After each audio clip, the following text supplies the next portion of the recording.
Hi, Mark Rogers here. I'm out at the range and just thought I would, in coming out here today, I would give you a few pointers on how to train effectively wherever you shoot on any public or private range without breaking the range rules. How you can do some significant training but without violating what the clubs have set for good reason as safety rules. Just give you a few pointers here, a few tips about how I do it, and hopefully it'll give you a few ideas of how you can train more without violating any rules. You'll be getting a point of view through the GoPro here. At this gun club, like at most of them, range rules are they're the basics, the essentials of every range. When you shoot a gun here, one of the requirements, and one of the chief requirements, is that all the bullets that go either through the targets or past them have to land in a berm. So you can't shoot anything sitting on the ground. Obviously you can't shoot anything over the berm. Right behind us here is the Arkansas River. A 40 caliber handgun round will go over the berm, over the land, over the river, into somebody's backyard over on the other side of the Arkansas River. So it's important not to violate that range rule. However you set your targets up, on any range where you go, is to make sure there's backing, you know what's behind you there, and that you know that there's some backing. But on a range, on a public or private range where there are range rules and where it's supervised or not supervised, like this one, it's important not to violate those range rules. Now, you want to train, so how do you train without violating the range rules? In other words, you're going to be moving, dropping, doing all kinds of things. How do you do that? I've worked that out here. I've communicated with the directors about what I could set up and how I could set it up. And in context with that, all the things that I set up, I make sure as I'm moving through all this, I'm not violating the written range rules for the club. Now, what about this scenario? One thing I'm going to show you here, just here in a second here, if I want to do a tactical move, like dropping down and popping up and shooting somebody, a perpetrator that's right up close to me. In other words, I drop to the ground and shoot up. I'm going to show you what that looks like here at the range, practicing that, but how it would be violating a range rule. What I'm working with is my Smith & Wesson shield with no magazine, cleared in an inside the waistband holster. So I'm going to show you what this looks like. I'm going to drop down on the ground. I'm going to come out from behind there. I'm going to give you a point of view from the GoPro. You should be seeing it all when I do it, and show you why this would be violating the range rules. I go down, I come up, and somebody's coming right at me right here. I'm going to shoot. What's that going to do with this bullet? If I actually do the firing and train like this on the ground here, what's it going to do? You should be able to see, hopefully from the GoPro here, that the gun is pointed right up in the sky over the berm. That would be a gross violation of the range rules and a gross safety violation. Now, I've actually done a video on this scenario, and so it's on my website. It's on the Christian Gun Owner website, but for the purposes of this video, I'm going to show you here what not to do. In a close quarters gun retention video where you're defending while drawing your gun and firing at the same time, you're keeping that gun under control. So what you want to do is you want to draw, is you want to be able to defend up close, defend with one hand here or here, and be able to draw your gun, tuck it up, and shoot at the groin level. Coming up here, defending, drawing the gun up here without waving the gun around, and firing down at the groin level. The question is, doing it out here in the middle of this bay, where is that bullet going to go? I don't know if you can see. I'll show you with the GoPro here the direction of the gun. If it's fired from right there, the bullet's going to go in the ground. One of the rules here is you cannot shoot anything on the ground because of ricochets off this ground, off this gravel, up over the berm and right up over the river. So what's the solution to either one of those? If you want to train like that, you should be able to, but what's the solution to do it without violating the range rules? On this one over here where you're dropping down and shooting up, or this one here where you're standing here in close shooting down, either one of those would send a bullet this way or this way. Neither of those is acceptable by the range rules. So here's the solution.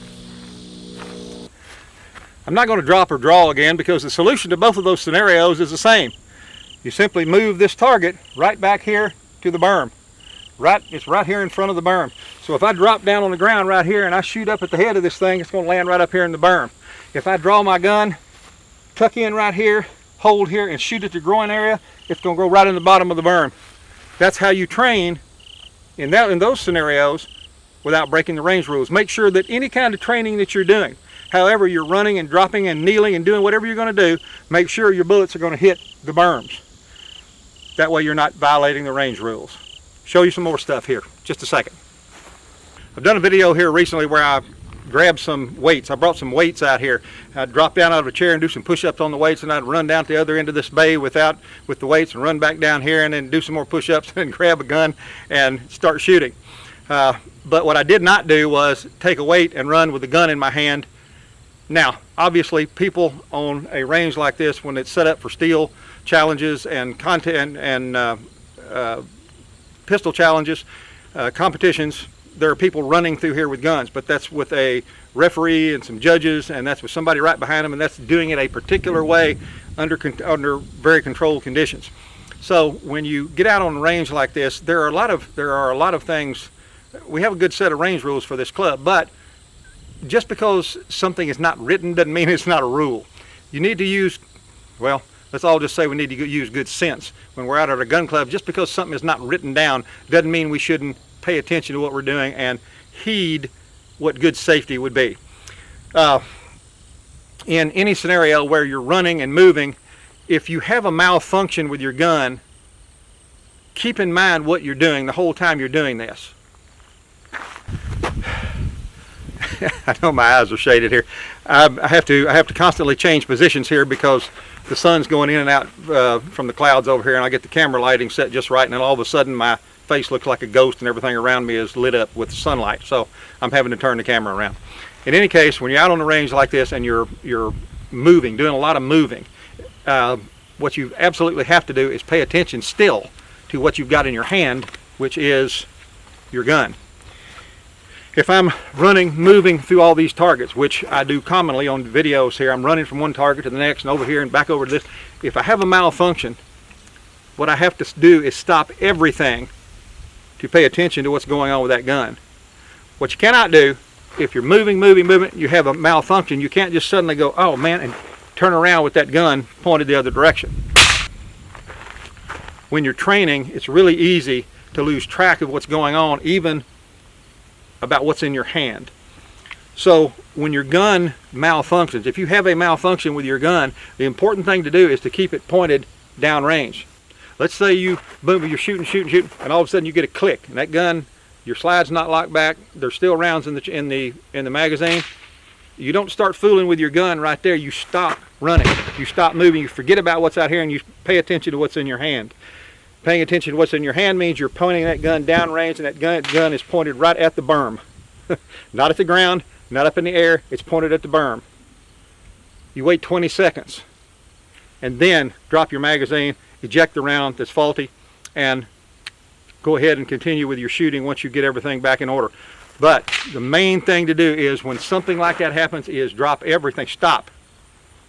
Pay attention to what's here, keep that gun pointed downrange at the berm, give it 20 seconds, and see what's going on then, dropping your magazine. If you're going along and you're shooting like that, and all of a sudden you get a jam in your gun, you get a stovepipe or something jams up, a misfeed, and your slide's locked open, again, stop. Keep it pointed downrange. Think for just a second, breathe, stop, bring it back in, pay attention. If you can stop, if you can deal with it right there, you can drop your magazine, eject the round, and it won't come out. If it's jammed tight and you need to turn around and take it back, then what you need to do is simply take it, drop your magazine if you can, point the gun at the ground, straight down, and walk it back. When you get it back, turn it around, pointing it at a berm, keeping it pointed downrange, laying it on a table, dealing with it however you have to with it pointed downrange. Now, people will debate whether I said turn around and point it at the ground. People will debate that. You've got a malfunction firearm there. I have a tendency not to hold them up in the air like this, because if it did misfire, it fired. If it fired on the way back over here, that bullet's going up in the air and it's going to land somewhere. So I point them at the ground, keep it pointed straight down. Right here it'll go in the dirt if it fires, but keep it pointed in a safe direction when you take it back. Pay attention to that thing no matter how much training you're doing. Never turn around with your firearm in your hand back this way. You're turning to target, moving. If you have to go from target to target and you want to turn and run back to another target, then do it with your gun pointed down range. Don't do it by turning around with your gun pointed this way, running around and coming back this way. Always keep that gun pointed towards the acceptable berms for those bullets to land in. Well, those are just a few scenarios to bring your attention to the fact that you really can train in a supervised or unsupervised range. You're not going to be able to do these type of things out on a range where you're on a hot and cold range with multiple people lined up on a firing line. You can't do it there. You can shoot at whatever target's down there, but you can't do any kind of training like this. This gun club, the Old Fort Gun Club here, is a jewel for this area.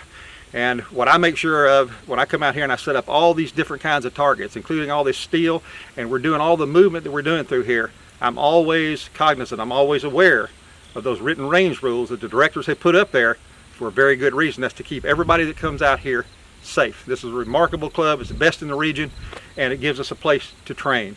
I don't want to be the one that comes out here and screws up something so bad that I can't train and nobody else can from now on because I do something stupid. Sorry, but that's what it is, sometimes stupid.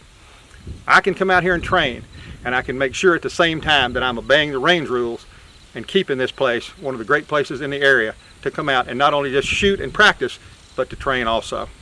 I'm Mark Rogers. I hope this helps some of you, and I'll see you very soon.